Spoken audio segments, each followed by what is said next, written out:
Seperti yang ada di depan kita, Bapak-bapak dan Ibu-ibu sekalian, jahiliyah. Jahiliyah itu bahasa-bahasa yang disampaikan oleh para ustadz, para kiai ketika peringatan Maulid Nabi besar Muhammad SAW. Selalu bahwa pada zaman itu adalah zaman jahiliyah. Apa zaman jahiliyah itu? Tentu perjalanan sejarah kehidupan manusia di muka bumi ini, dan setiap saat dan waktu itu akan terjadi siklusnya. Mungkin berapa tahun lagi yang akan datang akan terjadi peristiwa jahiliyah seperti pada zaman sebelum Nabi kita Muhammad SAW. Ya. Wa tilkal ayyamu nudawiluha bainan nas. Jadi akan terjadi siklus. Mungkin 100 tahun lagi akan terjadi jahiliyah, mungkin 1400 abad yang lampau begitu ya, akan terjadi lagi. Karena manusia ini mempunyai sifat, dan dari zaman dulu Nabi Adam hingga akhir zaman nanti itu mempunyai sifat 60 warna. Kalau dalam bahasa Arab disebut sebagai sitina alwan. Sitin itu 60, alwan itu warna-warna. Dan ini akan terjadi pada diri orang. Ya. Karena itu adalah sifat yang memang dimiliki oleh manusia ciptaan Allah yang sempurna. Dari bahan baku ciptaan manusia yang namanya Adam itu diambil dari lembah tanah yang ada di lembah Arafah. Jadi di tengah-tengah Arafah itu ada satu lembah yang disebut dengan Wadi Sitina Alwan. Sitin itu 60, alwan itu warna. Begitu sangat indahnya dalam sejarah Nabi Adam itu, karena Nabi Adam ta'aruf bersama dengan Siti Hawa itu dipandu oleh malaikat berada pada posisi di tengah-tengah nihayatul Arafah. Ya, nihaya itu adalah wilayah Arafah. Jadi ada wilayah Arafah, ada wilayah Musdalifah, dan ada wilayah Mina. Semuanya termasuk di dalam wilayah Mekah, gitu ya. Dan di tengah-tengah Arafah itu, di mana kita haji itu melaksanakan wukuf di Arafah. Jadi dari bahasa ta'aruf Arafah. Arafah ya'rifu arfatan, Arafah.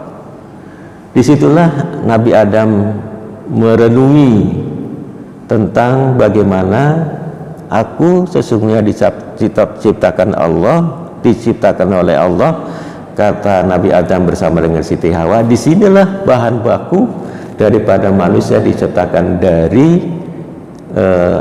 tanah yang begitu sangat indah, tanah yang begitu sangat luar biasa gemerlapannya itu, yang memiliki 60 dimensi warna yang disebut dengan Sitina Alwan. Tapi Bapak Ibu yang sudah pernah haji pasti tidak akan ditunjukkan di mana itu wadi yang namanya Sitina Alwan, karena dikhawatirkan oleh jamaah haji itu nanti akan memiliki sifat syirik, ya, tumbuh sikat syiriknya.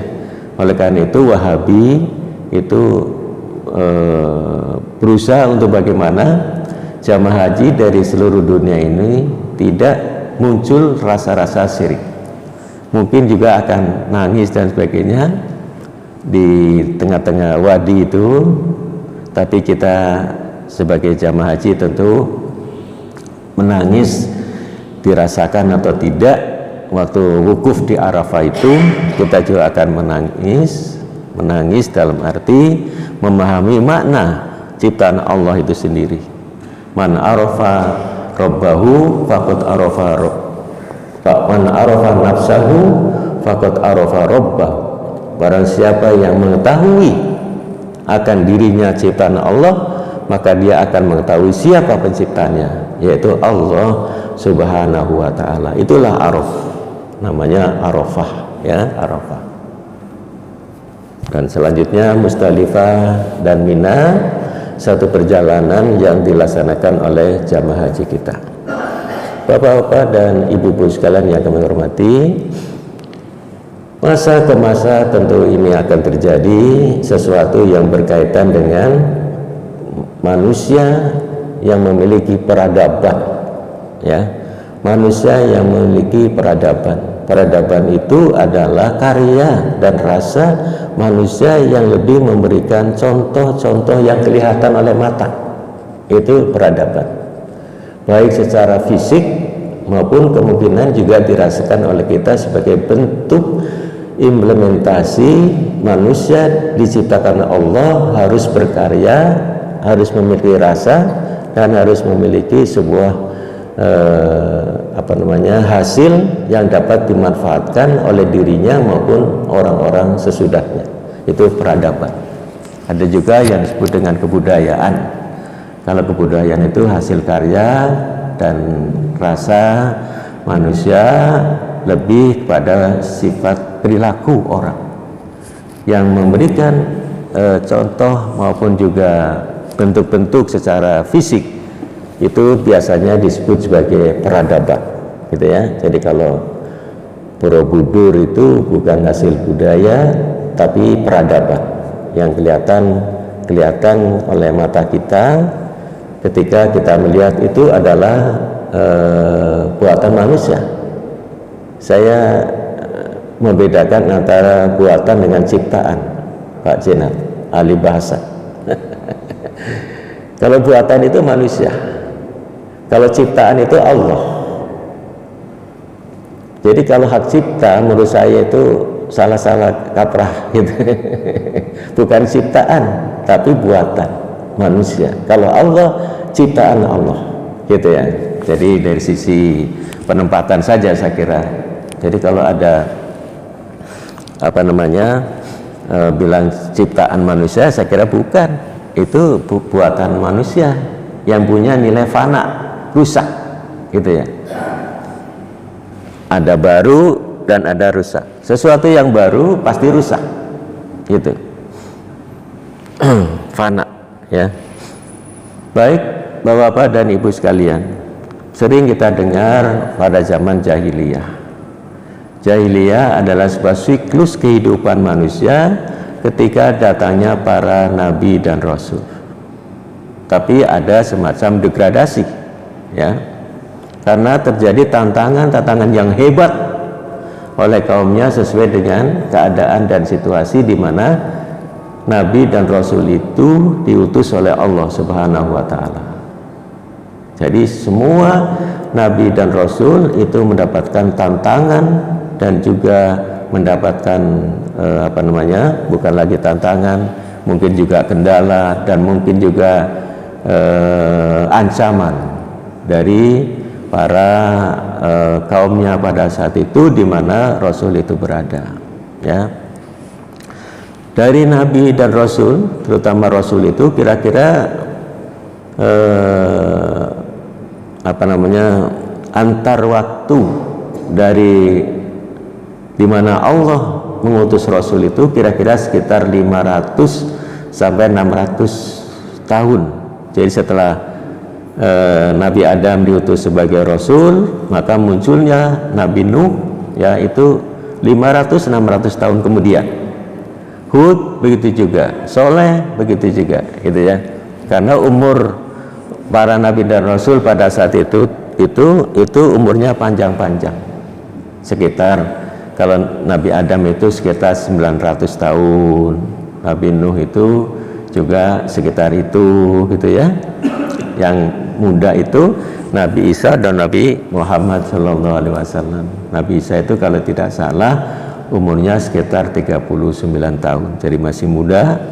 Kemudian Nabi Muhammad itu usianya 63 tahun, gitu ya. Jadi tapi Nabi dan Rasul sebelumnya itu umurnya panjang-panjang. Jadi kalau masih apa namanya umur usia menjelang dewasa, kalau kita ini 15 tahun gitu ya. Kalau pada zaman Nabi Nuh barangkali umurnya berapa tuh? Kalau termasuk kategori pemuda, barangkali sekitar 200 tahun dianggap masih muda gitu. Karena dianggap tua itu sekitar umur 900 tahun. Alhamdulillah kita umurnya 60 sampai 70 tahun, di mana Rasulullah SAW dalam satu hadis menyebutkan bahwa umur umatku, kata Rasul, itu sitin wa sab'in. Sitin itu 60, sab'in itu 70 tahun. Insya Allah kita akan hidup sesuai dengan rentang waktu antara 60-70 tahun. Nah, yang sudah 70 tahun seperti kita ya harus siap-siap gitu. Tapi insya Allah dapat bonus juga. Berapa tambahnya, Bu? Mungkin ya 5 atau 10 tahun yang akan datang, tergantung bagaimana Allah mencatat di Lauhil Mahfuz di sana itu umur kita itu berapa, kan gitu ya. Ya tinggal kita menunggu giliran saja kalau sudah usianya 60 tahun atau 70 tahun. Alhamdulillah kita masih sehat walafiat. Bapak-bapak dan ibu sekalian, jahiliyah itu artinya adalah kebodohan, bodoh. Diambil dari kata jahala, lawan kata dari alima, alima ilmu, ya, alima ya'lamu ilman, itu artinya adalah pandai, pandai atau pintar, ya, atau cerdik. Nah, oleh karena itu pada zaman jahiliyah itu adalah zaman kebodohan, baik kebodohan dalam arti yang sesungguhnya karena mereka tidak memiliki ilmu, atau kebodohan dalam arti tauhidullah, tidak mengenal tauhid, ya, tidak mengenal keesaan Allah, tapi mereka sangat percaya kepada berhala-berhala yang mereka sembah.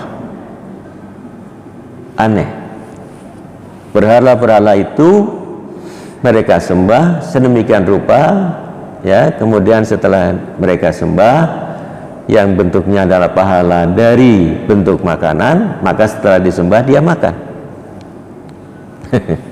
Lata, Uzza, Manata gitu ya, itu adalah jenis-jenis atau macam-macam berhala. Dan itu akan terjadi nanti satu ketika, siklus yang akan datang nanti mungkin 100 tahun lagi atau 200 tahun lagi, orang akan menyembah seperti itu. Kalau dulu pada zaman Nabi orang-orang jahiliyah itu seperti itu, nanti akan datang kemudian juga akan seperti itu juga gitu. Jadi akan datang lagi. Nah, orang-orang yang bodoh, maka mereka akan senantiasa mengikuti hal-hal yang berkaitan dengan kebodohan-kebodohan itu, walaupun kebodohan itu bisa diciptakan, ya, oleh para ahli, orang-orang yang cerdik, ya, bukan orang yang pandai. Orang yang pandai itu dia akan memberikan yadullu ala khair, menunjukkan hal-hal kebaikan-kebaikan. Tapi orang yang cerdik kadang-kadang kebaikan-kebaikan itu bisa diarahkan kepada kejelekan-kejelekan. Ya tergantung bagaimana niat kita sebenarnya. Tapi mereka secara kelompok, komunitas tertentu, mereka melakukan upaya-upaya untuk menjadi kebodohan umat, ya. Makanya sekarang ada namanya Islamfobia, orang Islam yang anti-Islam. Ketika orang Islam anti-Islam itu seperti apa? Kan kita menjadi dibodoh-bodohin oleh orang-orang yang punya pikiran tentang moderasi, ya. Orang bersikap moderasi itu kan orang bersikap pada akhirnya masa bodoh. Nah, ada masa, ada bodoh. Jadi masa bodoh gitu ya. Orang mau beriman, berimanlah, tidak ya silahkan, kan begitu ya. Moderasi keagamaan itu bisa menimbulkan suasana yang tidak menguntungkan kalau menurut saya, ya, bisa melunturkan akidah Islam yang kuat itu, dan itu bentuk lain daripada jahiliyah. Jahiliyah dalam istilah adalah penyembahan berhala yang terjadi di sepenanjung Arab pada saat itu, sebelum Islam yang dibawa oleh Rasulullah SAW. Biasanya digunakan untuk menggambarkan masa kebodohan atau kegelapan, perjudian, minum-minuman, pesta seks, ya, di antara mereka-mereka, ya. Masa-masa ketika bangsa Arab pada saat itu tidak memiliki komitmen, ketentuan-ketentuan, aturan-aturan, tapi siapa yang kuat maka dia menang, berbuat apa saja karena dia kuat. Untuk menentukan kuat atau tidaknya adalah menyangkut masalah kedudukan dan kekuasaan. Jadi orang yang kuat itu adalah orang yang memiliki kedudukan dan kekuasaan. Oleh karena itu, melalui perang dan melalui saling membunuh di antara mereka itu adalah untuk kedudukan dan untuk kekuasaan. Masa jahiliyah dimiliki oleh pada masa itu dan nanti akan datang, ya. Oleh karena itu, ketika bicara masalah Sittina Alwan, 60 warna itu, nanti akan terjadi satu warna, abu-abu, pada akhir zaman nanti, ya. Kenapa terjadi seperti itu? Karena orang bosan dengan warna-warna, orang bosan dengan ketentuan-ketentuan yang mengikat, ketentuan-ketentuan hukum yang mengikat pada diri seseorang, ya, maunya bebas, global, gitu ya.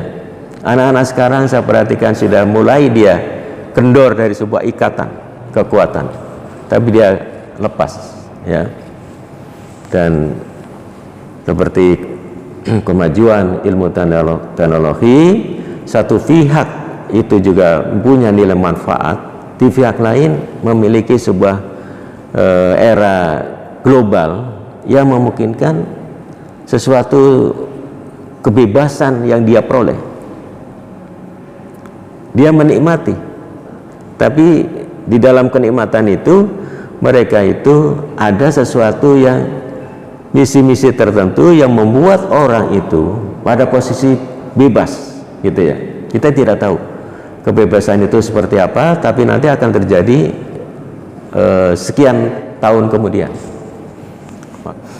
Jahiliyah, ya, kalau kita lihat dalam Al-Quran, saya baca berulang-ulang tentang apa itu jahiliyah.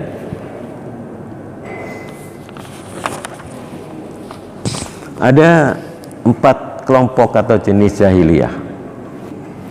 Yang pertama adalah dzannal jahiliyah.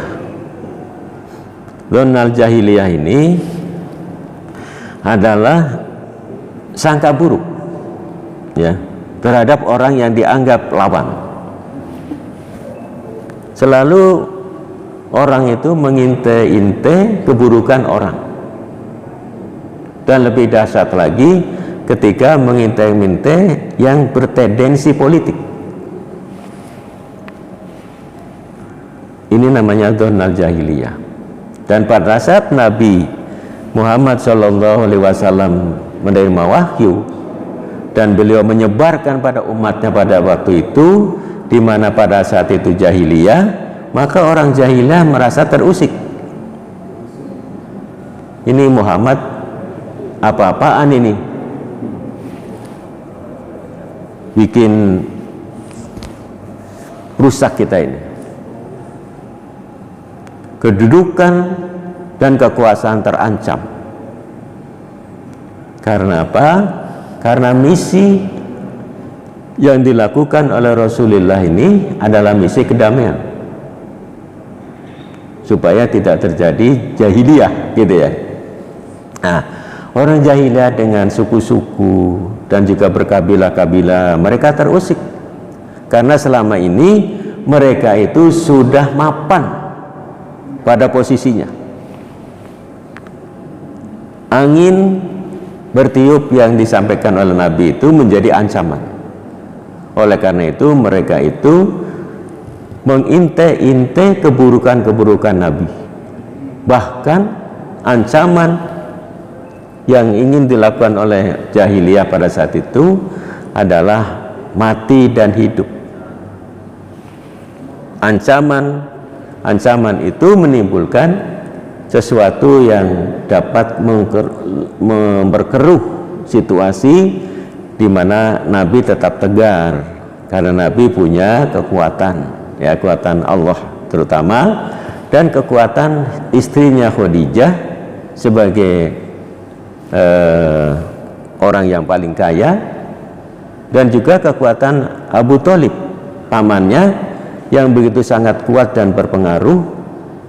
Oleh karena itu kekuatan itu menjadi sebuah optimisme Nabi dalam melaksanakan perjuangan Rasulullah Shallallahu Alaihi Wasallam, walaupun orang-orang jahiliyah yang termasuk Abu Jahal dan Abu Lahab itu mengancam, kamu Muhammad tidak usahlah kamu itu menyampaikan ajaran-ajaran yang tidak sesuai dengan kakek-kakekmu, begitu.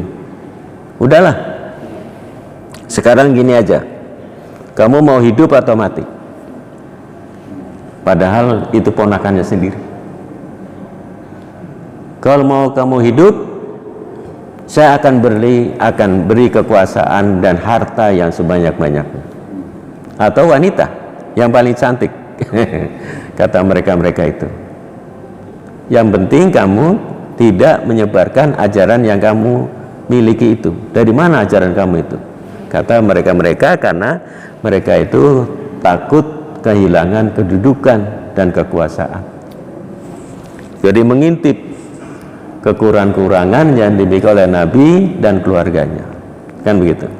Itu pada zaman itu disebut sebagai zonal jahiliyah, keadaan di mana sangka swasangka buruk menjadi sebuah tendensi untuk mereka tidak mau lepas dari kedudukan dan kekuasaan.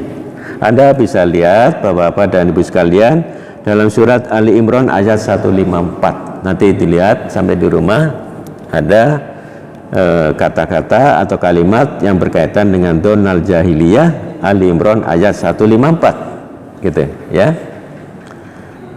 Yang kedua, afa hukmul jahiliyah atau afa hukmal jahiliyah, aturan hanya berpihak pada penguasa untuk mempertahankan kedudukan.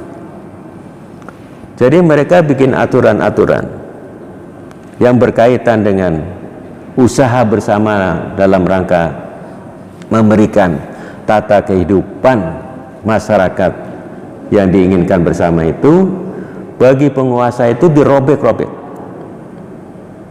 Bahkan pembuatan undang-undang pun, aturan-aturan pun juga berdasarkan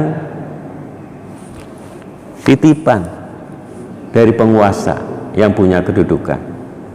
Pokoknya apa yang berpihak kepada penguasa itulah yang dipakai. Kalau berpihak pada masyarakat, pada rakyat, maka dieliminasi oleh sebuah ketentuan-ketentuan yang lain.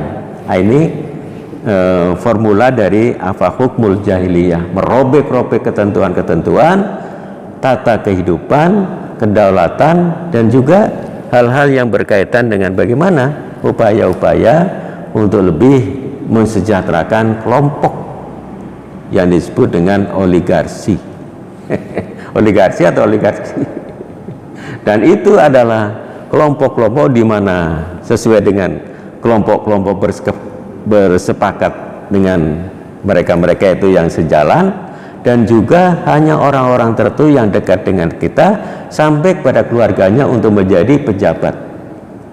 Untuk apa? Supaya tetap dalam kedudukan dan kekuasaan. Itu pada zaman Nabi seperti itu.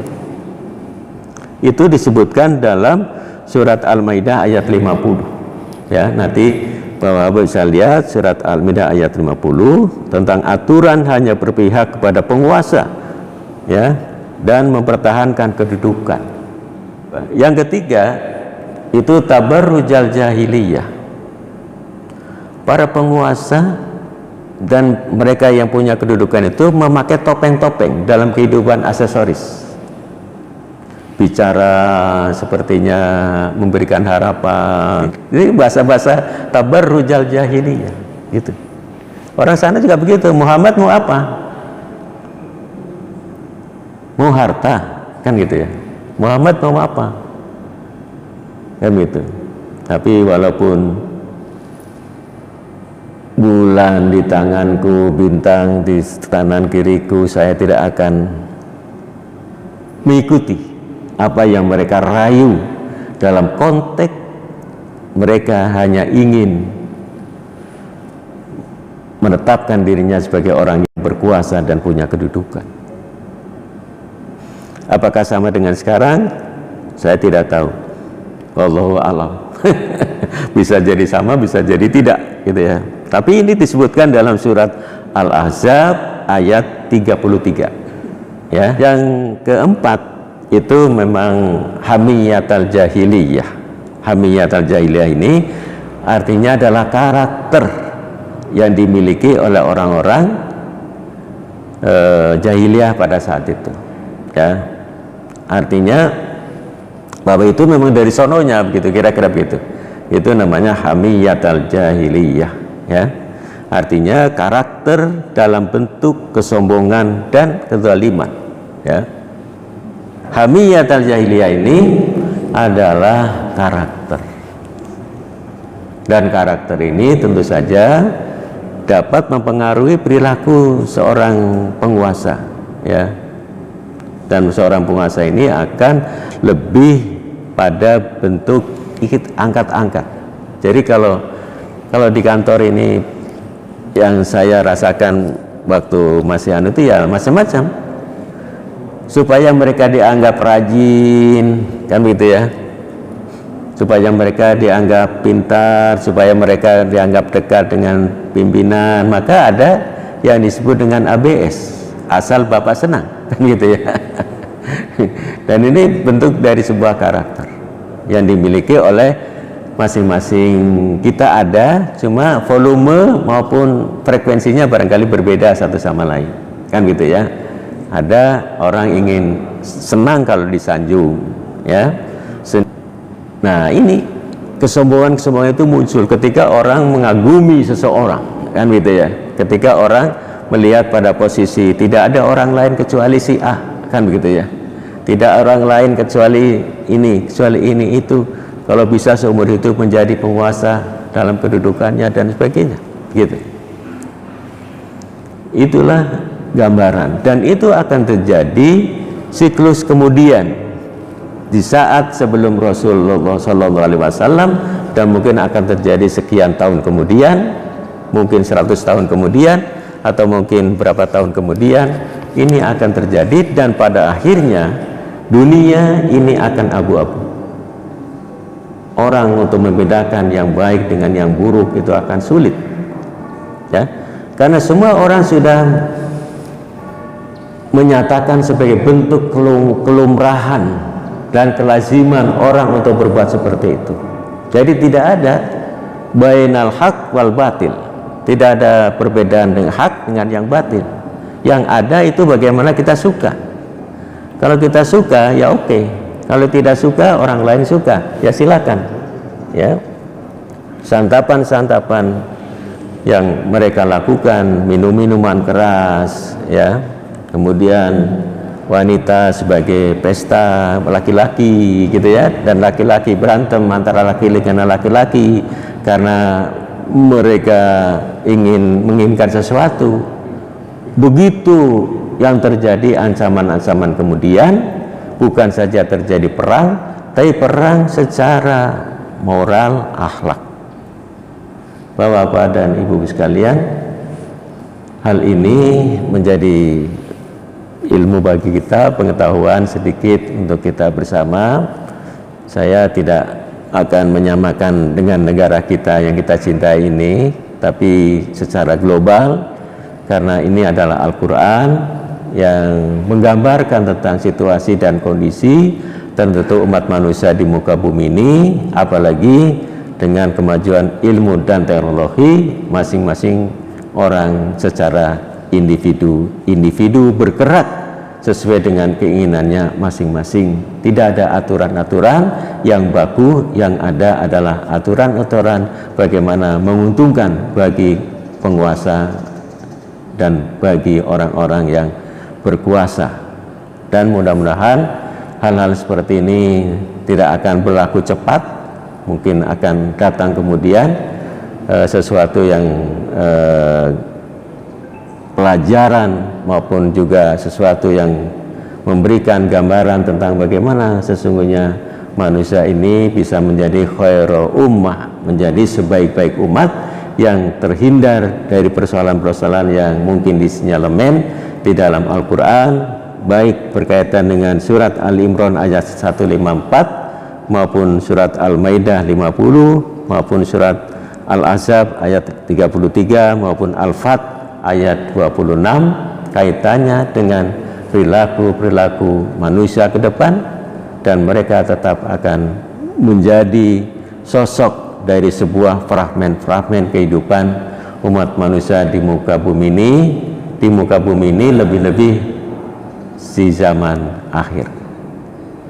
Itulah Bapak-bapak Ibu sekalian, saya hanya ingin mengingatkan saja, mudah-mudahan kita tetap pada posisi di mana kita menjaga keluarga kita, ku anfusakum wa ahlikum naro, jagalah keluarga kita, anak-anak cucu kita ke depan untuk tetap pada posisi mereka karena Allah, dan juga melakukan hal-hal yang berkaitan dengan khairu ummah, sebaik-baik umat, melaksanakan ibadah, melaksanakan muamalah, dan juga tahu akan baik dan buruk, sehingga menjadi orang yang beriman dan bertakwa kepada Allah Subhanahu wa Ta'ala. Berbagai kajian tentu saja ini adalah merupakan ilmu pengetahuan. Mudah-mudahan kita terhindar dari kebodohan-kebodohan yang mungkin menghinggapi pada diri kita, berapapun kecilnya, mungkin bisa menimbulkan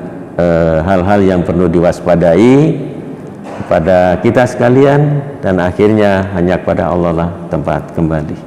Akhirul kalam, wabillahi taufiq wal hidayah. Wassalamualaikum warahmatullahi wabarakatuh.